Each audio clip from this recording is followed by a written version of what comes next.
Capítulo 18.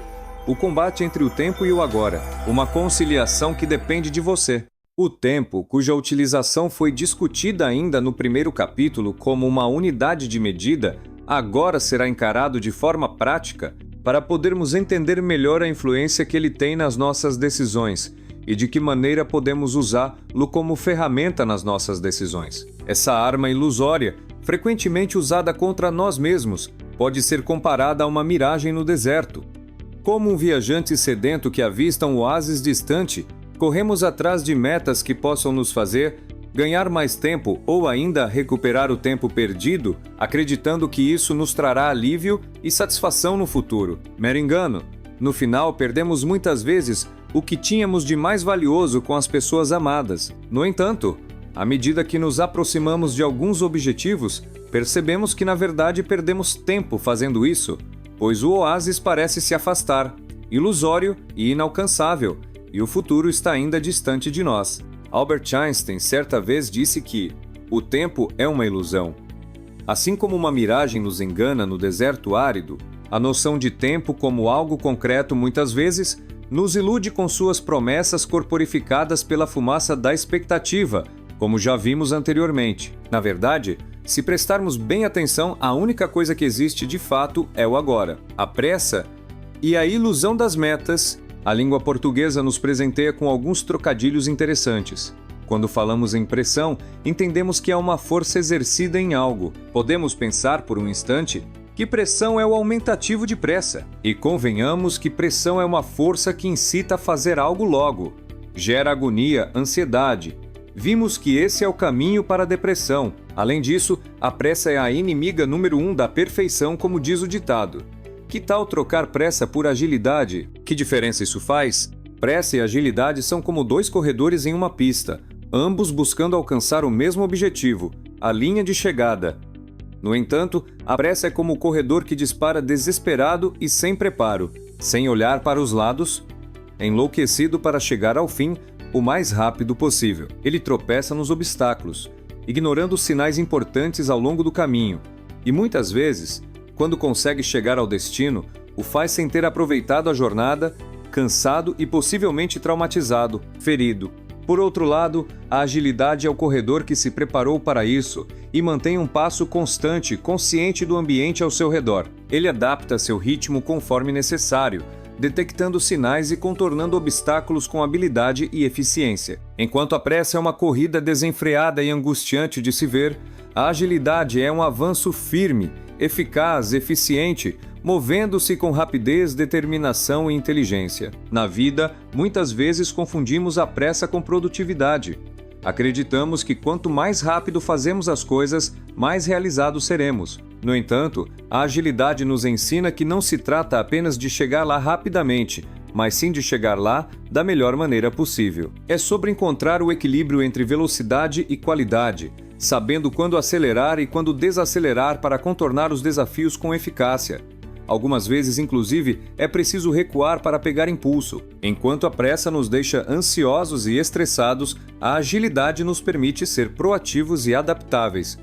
É a capacidade de lidar com as demandas do momento sem perder o foco no objetivo final. Assim como o corredor ágil, estamos constantemente ajustando nosso ritmo, mantendo-nos flexíveis e abertos às oportunidades que surgem em nosso caminho. Portanto, a adaptação é uma marca de pessoas inteligentes, como o corredor ágil, que avança com determinação e inteligência, encontrando o equilíbrio perfeito entre velocidade e sabedoria. O fato é que, em nossos esforços para alcançar metas, muitas vezes nos esquecemos do que estamos fazendo de fato. É como se estivéssemos em uma corrida sem fim, onde a linha de chegada se desloca à medida que avançamos.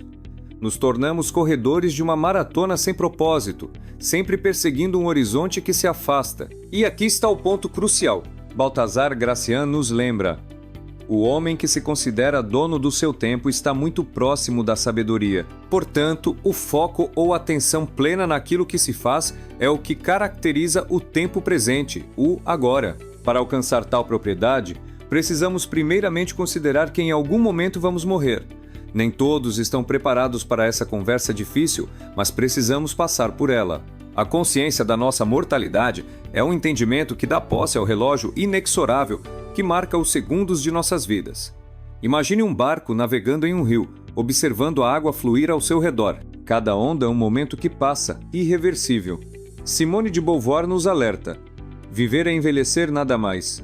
Barcos em um rio podem navegar, ficar à deriva ou naufragar dependendo de como o tempo, clima, circunstância se apresente. As águas podem ser calmas, com ventos favoráveis ou turbulentas, impactando diretamente nossa capacidade de ação. Por falar em capacidade de ação na água, gosto de lembrar da imagem de andar sobre as águas, passagem bíblica milenar que traz justamente essa ideia de poder lidar com cada situação de forma determinada e consciente. Jorge Luiz Borges vai adiante e desafia nosso entendimento quando diz que o tempo é a substância de que sou feito.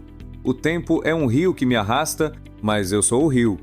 Uma ilustração do que estamos falando é vista no filme O Preço do Amanhã, que se passa numa sociedade futurista e distópica na qual a moeda utilizada para comprar e vender é o tempo de vida.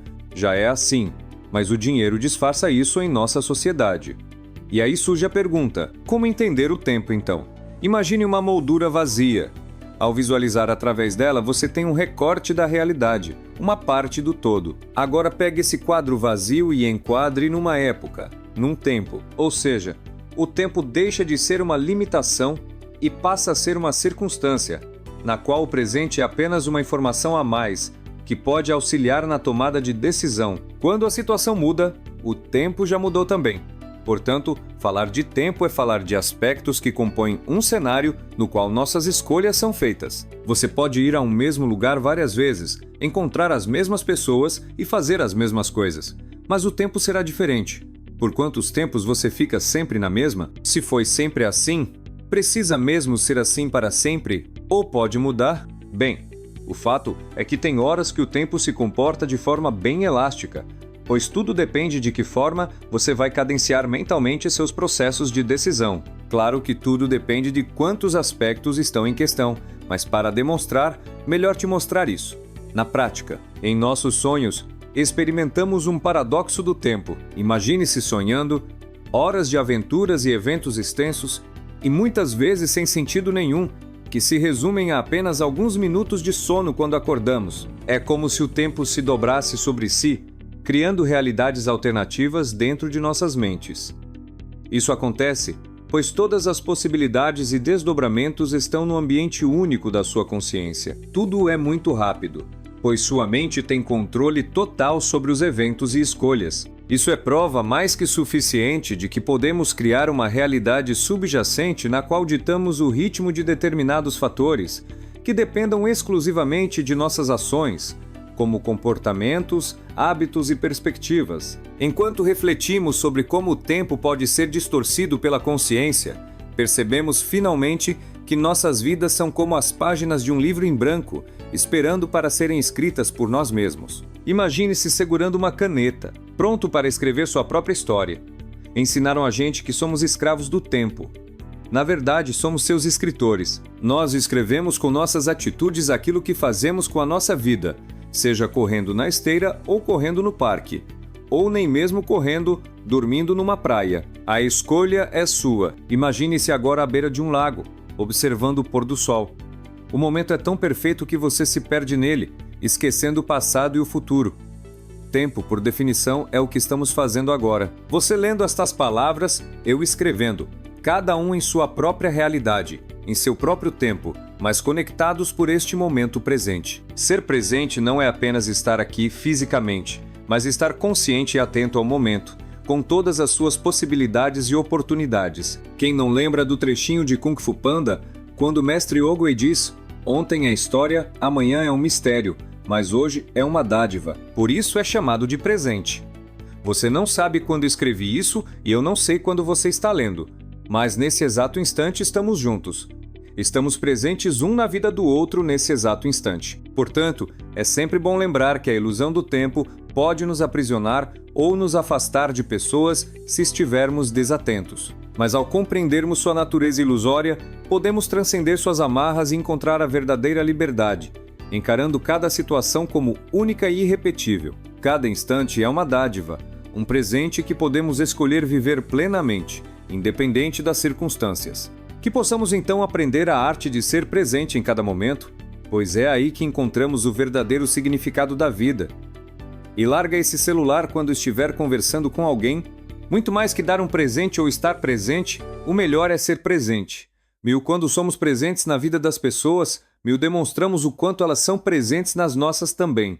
Narciso Frazão. No próximo capítulo, vamos explorar como podemos aplicar essa valorização do agora na prática, transformando desafios em oportunidades e crescendo através das mudanças, favorecendo nossa habilidade de adaptação. Pois, como disse Ayrton Senna, na adversidade, enquanto uns desistem, outros batem recordes. E por falar nesse grande astro e ídolo brasileiro, vamos conhecer mais sobre algumas características que juntas proporcionam uma receita encontrada em vários casos de sucesso. O efeito Ayrton Senna.